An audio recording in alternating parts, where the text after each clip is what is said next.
ఓం శ్రీమాత్రే నమః. అమ్మ దుర్గమ్మ తల్లి, మీకు కోటి కోటి ప్రణామాలు తల్లి. జగన్మాత, ఆదిపరాశక్తి, జగజ్జనని, ఈశ్వరి మామాతే మహాకాళి. అమ్మ, నువ్వు సదా నీ బిడ్డలందరినీ కంటికి రెప్పలా కాపాడుతూ చల్లగా చూస్తూ ఎలాంటి ఇబ్బందులు ఆటంకాలు ఏవీ రాకుండా నువ్వే ముందుండి తోడుండి నువ్వు నించొని అందరినీ కాపాడుతున్నందుకు మీ పాదాలకు కోటి కోటి ప్రణామాలు తల్లి. అమ్మ, నీ బిడ్డని ఎల్లప్పుడూ ఇలాగే చల్లగా చూస్తూ ఉండు తల్లి. ఎలాంటి శత్రుబాధ శత్రుపీడ లేకుండా చూడు తల్లి. వాళ్ళని ఈ జీవితాంతం సుఖమైన జీవితం గడిపేలా అనుగ్రహించు తల్లి. ఎవరికి ఎలాంటి ఇబ్బందులు కలగకుండా, వాళ్ళు ఎలాంటి బాధలు కలగకుండా, ఎలాంటి వాళ్ళకు నష్టం జరగకుండా నువ్వే చూసుకోవాలి తల్లి. ఎప్పుడు సదా వాళ్ళ చుట్టూ ఒక రక్షణ కవచాన్ని ఏర్పరచు తల్లి. వాళ్ళకు ఎవరి వల్ల ఎలాంటి ప్రాబ్లం రాకుండా చూసుకో తల్లి. నువ్వున్నవన్న నమ్మకంతోనే అందరూ ఎలాంటి ఇబ్బంది లేకుండా వాళ్ళు జీవితాన్ని గడుపుతున్నారు. నీ మీద నమ్మకంతోనే వాళ్ళు వాళ్ళ జీవితంలో ముందుకు వెళ్తూనే ఉన్నారు తల్లి. అమ్మ, ఎప్పుడూ ఇలాగే కాపాడుతూ ఉండు తల్లి. అమ్మ, ఈరోజు నీ బిడ్డలందరి కోసం ఏం చెప్పడానికి వచ్చావు తల్లి? అమ్మ ఈరోజు మన కోసం అమ్మ మాటల్లో కొన్ని విషయాలు చెప్పడానికి వచ్చింది. అవేంటో మనం ఇప్పుడు తెలుసుకుందాం. ఫస్ట్, మీరు ఏంటి, మీరు ఎలాంటి వారో అనేది తెలుసుకోండి. మీరు మీ జీవితంలో చాలా స్ట్రగుల్ ఫేస్ చేశారు. మీరు ఒంటరిగానే మీ జీవితాన్ని జీవించారు. మీరు ఎవరి సపోర్ట్ లేకుండా, ఎవరిని సపోర్ట్ అడగకుండా మీరు మీ జీవితాన్ని గడిపారు. ఎవరు మీకు సపోర్ట్ కూడా చెయ్యలేదు. మీ జీవితంలో మీరు ఎన్నో స్ట్రగుల్స్ చేస్తూ, ఎన్నో కష్టాలని నష్టాలని ఎదుర్కొంటూ ధైర్యంగా మీ జీవితాన్ని ముందుకు సాగించారు. చూసారా అండి? మీరు మీ జీవితంలో ఎన్నో కష్టాలని నష్టాలని ఎదుర్కొంటూ మీరు మీ జీవితం ముందుకు సాగించి వచ్చారు. ఇప్పటి వరకు కూడా అమ్మ చెబుతుంది, మీకు ఎవరి సపోర్ట్ లేదు, ఎవరి అండా దండ ఏదీ లేదు. మీకు మిమ్మల్ని మీరే చూసుకుంటూ మీ బాధ ఏదో మీరే పడుతూ మీరు కూడా అసలు ఎవ్వరి సపోర్ట్ ఆశించలేదు, ఆశించరు కూడా. మీదేదో మీరే చేసుకొని దాంట్లో నుంచి ఎలాంటి కష్టమైన నష్టమైన దాంట్లో నుంచి బయటికి రావడానికి చూస్తూ ఉంటారు. ఎవరి దగ్గరికి వెళ్ళి నాకు హెల్ప్ చేయండి, నాకు సపోర్ట్ చేయండి, నన్ను ఇది చేయండి అని మీరు అడిగేవారు కాదు. అలాగే వేరే వాళ్ళు వచ్చి అయ్యో కొంచెం ఇబ్బంది పడుతుంది కదా సపోర్ట్ చేద్దామన్న ఇదిలో కూడా ఉండేవారు కాదనమాట.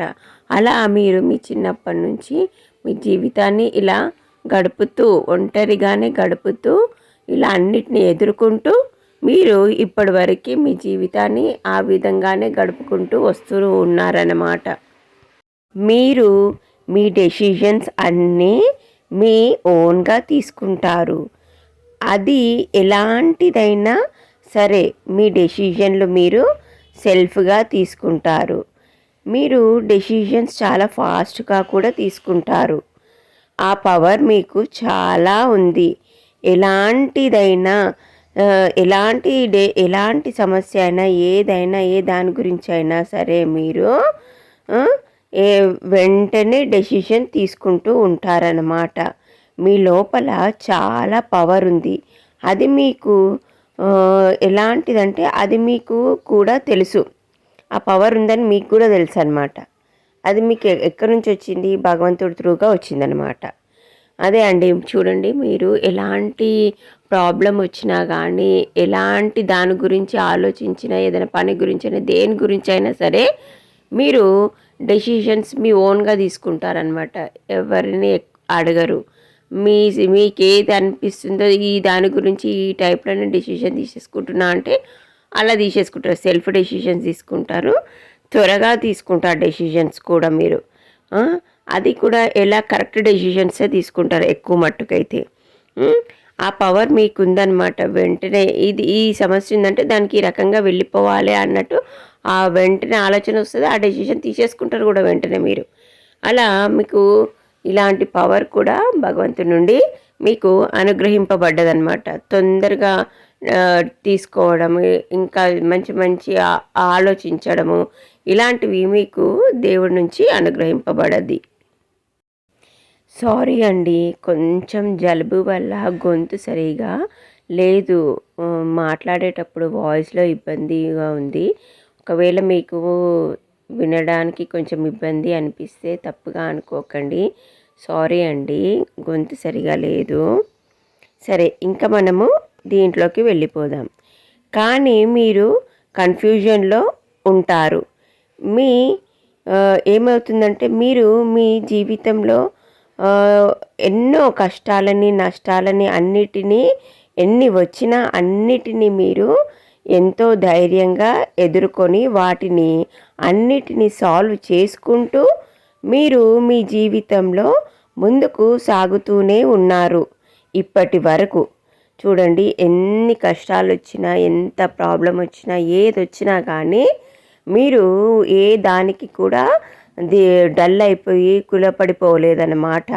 మీరు ధైర్యంగా వాటిని అన్నిటినీ ఎదుర్కొంటూ ఎలాంటి కష్టం వచ్చినా, ఎంత పెద్ద ప్రాబ్లం వచ్చినా సరే మీరు ధైర్యంగా నించొని మిమ్మల్ని మీరు ఇది చేసుకొని ఎంత స్ట్రగుల్ అవుతున్నా కానీ మీకు మీరు ధైర్యం చెప్పుకొని, లేదు తల్లి ఉంది, నేను ఎలాగైనా ఈ కష్టంలో నుండి బయటపడే మార్గం అమ్మ చూపిస్తుంది, అన్ని ప్రతి ఒక్కటి మీ లోపల అమ్మ ధైర్యాన్ని వాటిని అన్నిటిని నింపి మిమ్మల్ని నించోబెట్టింది.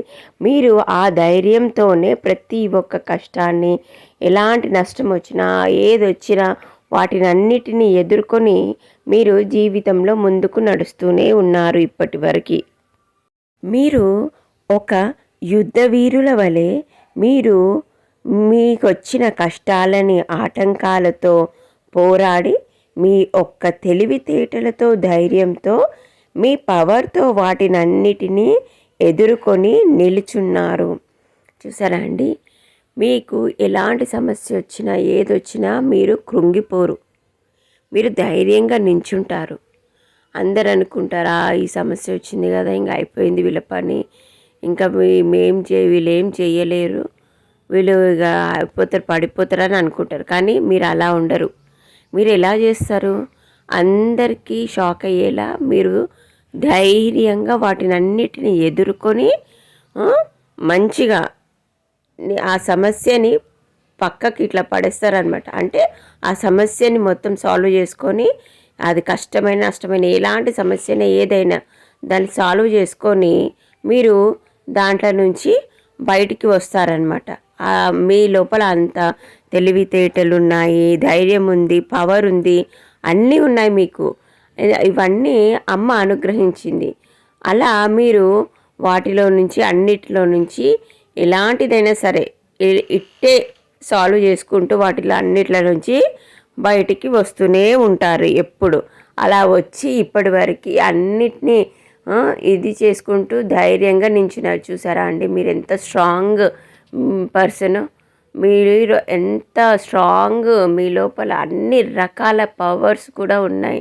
కానీ వాటిని మీరు కొన్నిటిని తెలుసుకోలేకపోతున్నారు. ఆ పవర్ని తెలుసుకోండి. ఎందుకంటే అమ్మ ఎన్నో అనుగ్రహిస్తూనే ఉంటుంది. కొన్ని మనకు తెలుస్తుంటాయి, కొన్ని మనం తెలుసుకోలేకపోతాం. కానీ ఆ మిగతా వాటిని కూడా మీరు తెలుసుకోండి. అన్నిటినీ తెలుసుకుంటేనే మీరు జీవితంలో ఇంకా ప్రతి ఒక్కటి ఇది చేసుకోగలుగుతారు. ఎవరు మీ జోలికి రాకుండా ఉండేలా మీ అంతలో మీరే చేసుకోగలుగుతారన్నమాట. మీరు మీ పాస్ట్ లైఫ్లో కూడా ఇలాంటివి ఎన్నో ఎదుర్కొని చివరికి విజయాన్ని చేకూర్చుకొని అమ్మ పేరు ప్రతిష్టలు మీరు నిలబెట్టేవారు. అమ్మని అంటే ఆదిపరాశక్తి అమ్మ బిడ్డగా మీరు పేరు తెచ్చుకునేవారన్నమాట అప్పుడు కూడా. ఇప్పుడు ఈ ఈ అంటే ఇప్పుడు ఈ లైఫ్లో అనమాట ఇది. ఇప్పుడు మీరు ఈ ప్రజెంట్ లైఫ్లో కూడా మీరు అమ్మని వదిలేవారు కాదు, ఇప్పటికీ కూడా వదిలేవారు కాదనమాట. అమ్మని ఎప్పుడు పట్టుకొనే కూర్చుంటారు, మీరు వదలరు. మీ పాస్ట్ లైఫ్లో అలాగే ఉన్నారు. అప్పుడు కూడా మీకు వచ్చినా ఎలా వచ్చినా కానీ అమ్మ దారి చూపించేదనమాట. అమ్మ మీకు ఎప్పుడు తోడుంటుంది, ఏ జీవితంలో కూడా అమ్మ మీకు తోడే ఉంటుంది. అలా అన్నిటిని ఎదుర్కొని నిల్చొని అప్పుడు అమ్మ బిడ్డగా పేరు తెచ్చుకున్నారు. అమ్మకి కూడా గొప్ప పేరు తెచ్చారు. ఆ దుర్గమ్మ బిడ్డ అంటే ఎంత గొప్ప పేరు. తల్లికి కూడా బిడ్డ నా పేరుతో ఎంత పేరు తెచ్చుకున్నాడు అని బిడ్డ కూడా సంతోషపడుతూ ఉంటుంది. మీరు సంతోషపడుతూ ఉంటే అమ్మ మీకు వచ్చిన పేరు చూసి తల్లి కూడా ఇంకా ఎంతో సంతోషపడేదన్నమాట.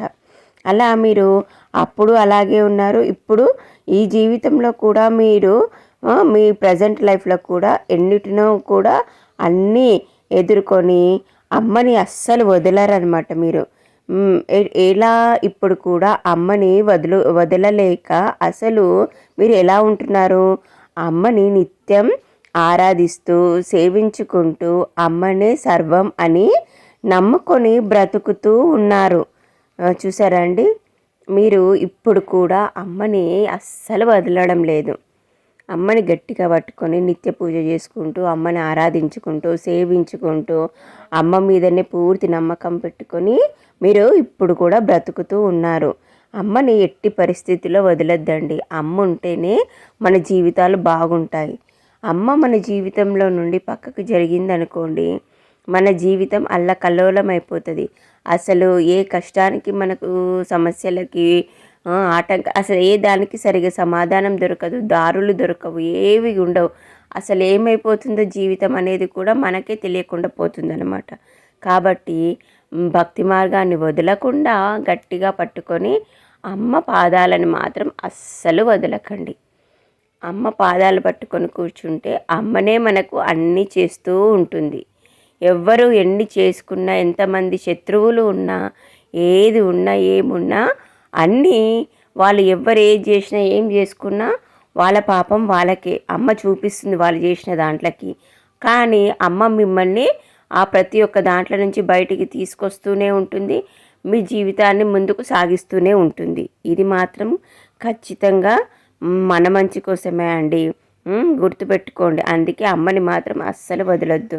అమ్మ పాదాలు పట్టుకొని కూర్చున్నామంటే అమ్మ నువ్వే దిక్కు తల్లి, మాకు ఎవ్వరూ లేరు, అంతా నువ్వే, మొత్తం నువ్వే చూసుకోవాలమ్మా, నువ్వు తప్ప మాకు దిక్కెవరు తల్లి అని అమ్మ పాదాలని గట్టిగా పట్టుకుంటే అయ్యో నా బిడ్డ ఎంత బాధపడుతున్నాడు, అన్నిటికీ నేనే అని నా మీదనే భారం వేసి ఉన్నాడు కదా అని తల్లి మిమ్మల్ని చేయి పట్టుకొని నడిపిస్తూ ఉంటుంది.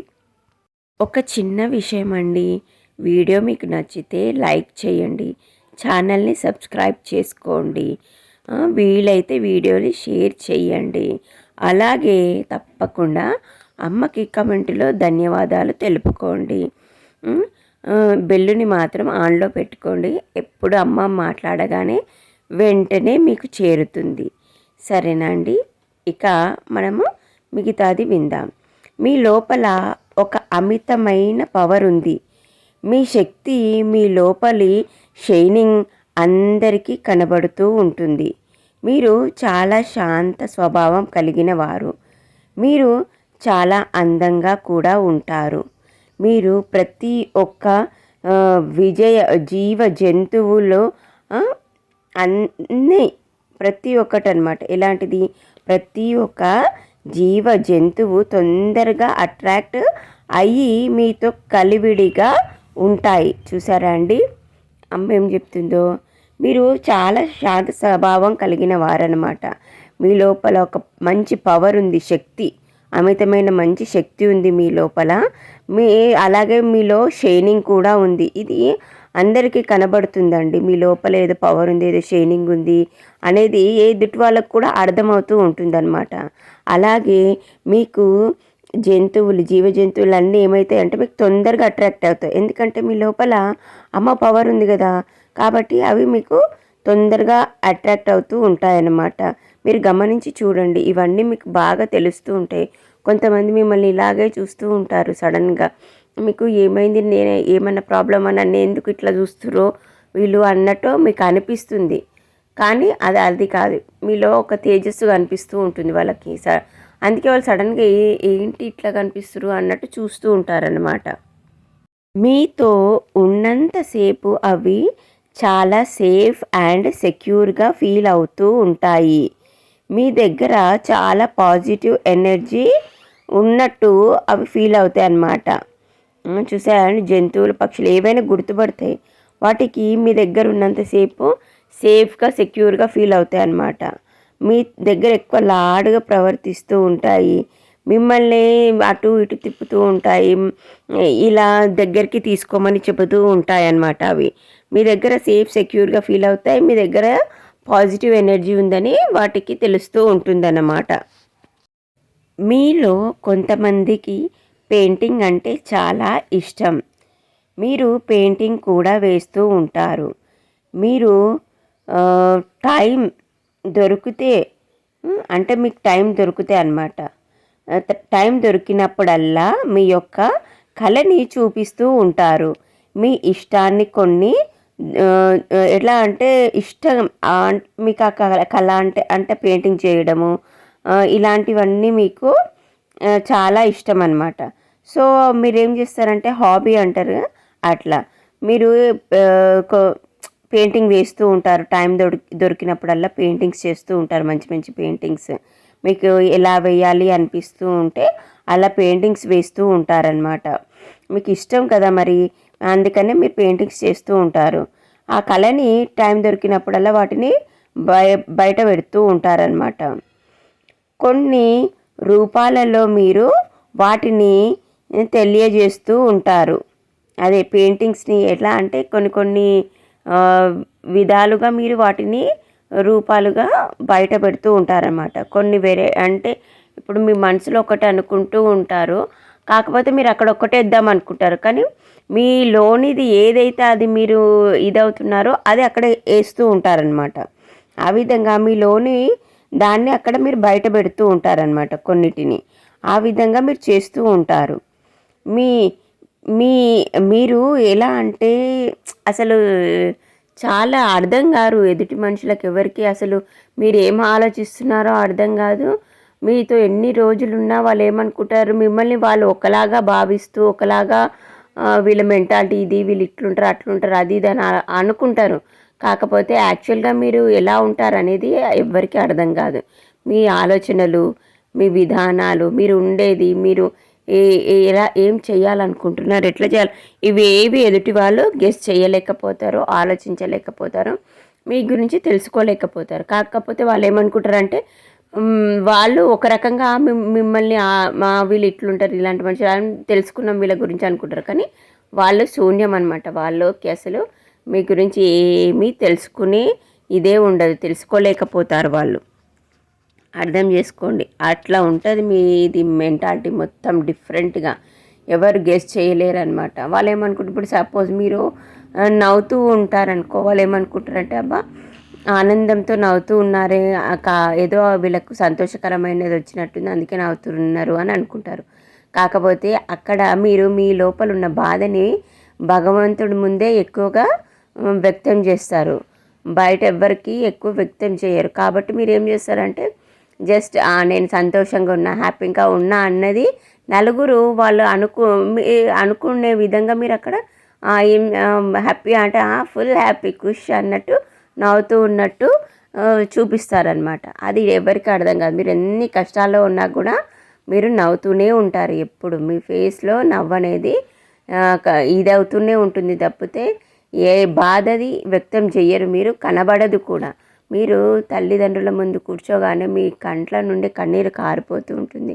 మీ బాధ, మీ కష్టం అన్నీ వాళ్ళతోనే మీరు చెప్పుకుంటారు. ప్రతి ఒక్క విషయం ఎలాంటిదైనా సరే వాళ్ళకే మీరు ముందు కూర్చొని వాళ్ళకి చెప్పుకుంటూ ఉంటారు. వాళ్ళే వాటికన్నిటికీ మిమ్మల్ని ఇది చేసి ముందుకు తీసుకెళ్తారన్న ఒక పూర్తి నమ్మకంతో మీరు అసలు ఏంటిది అనేది సర్వం ఆ జగన్మాతకి, ఆ తండ్రికే తెలుసు.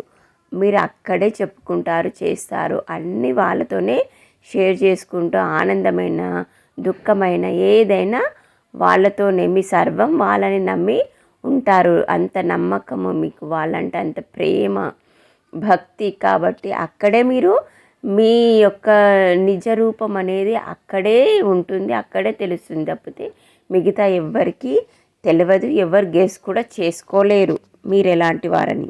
జై దుర్గా, జై జై దుర్గా. ఓం నమ శివాయ, ఓం నమ శివాయ.